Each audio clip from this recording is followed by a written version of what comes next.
which is the appropriate and powerful platform, social media platform to use? Cool. Okay, so that's a really good question. I would say the platform that your ideal client's hanging out on. So that's what it comes back to. So when I Mm, started out in business, my ideal clients were other businesses or CEOs. I'm not going to go spend time on TikTok or Instagram. I'm going to focus on LinkedIn because that's where they're hanging out.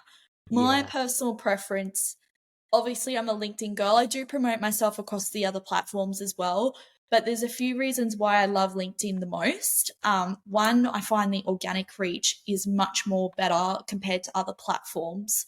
So to give you an idea, there's less than 3% of people are posting on LinkedIn. There's Mm, actually a supply and demand issue on LinkedIn at the moment because there's not wow. enough content going out. You might have Right. noticed that you're starting to see old content getting circulated again in your feed. It's because there's too many people on there and not enough people posting.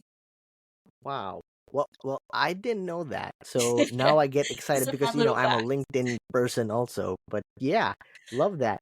How do you revolutionize your LinkedIn page? I guess in terms of to revolutionize it and I guess maybe make it stand out, is you want to take full advantage of all the features on your profile. So things like, making sure you have a nice clear profile photo, making sure that your banner has some sort of a tagline or Mm. some indication of what you do.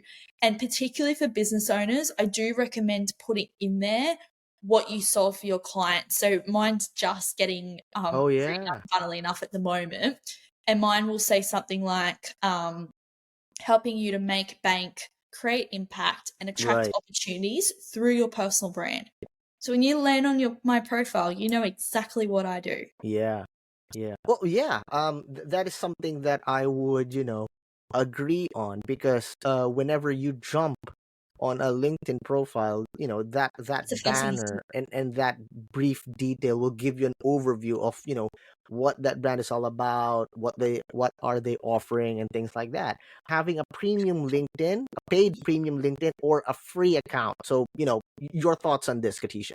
Beautiful. No, that's a great question. One I do get regularly. So the thing with premium, I guess it's depending on what you're using LinkedIn for. So Mm. I always recommend to have premium or navigator as well if you are trying to make sales. And the reason being is it allows you to have these extra features that you don't get on the free version.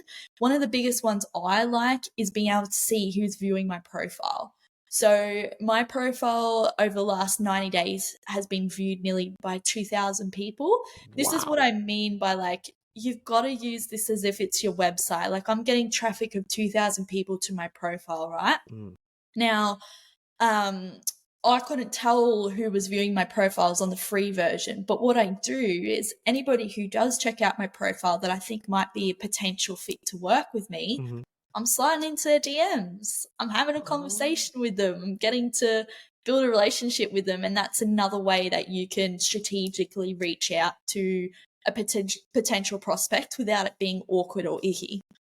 Love that. Love that. Wow. I learned a lot from that, because, even though I'm running a premium LinkedIn, if someone really asks, you don't want to just give them an answer. You need to give them an overview of like, what is the difference? And I love how you answered that, Katisha. Thank you so much. We all know it's important. We all know why there's tips already. Last thoughts for all the entrepreneurs, creators out there. I would say authenticity is number one. Like my brand, I've got just shy of 8,000 followers, or I should say, a community of 8,000, and I know it's because of my authenticity. I'm going to give it to you straight. You're going to hear about the good, bad, and ugly with my journey.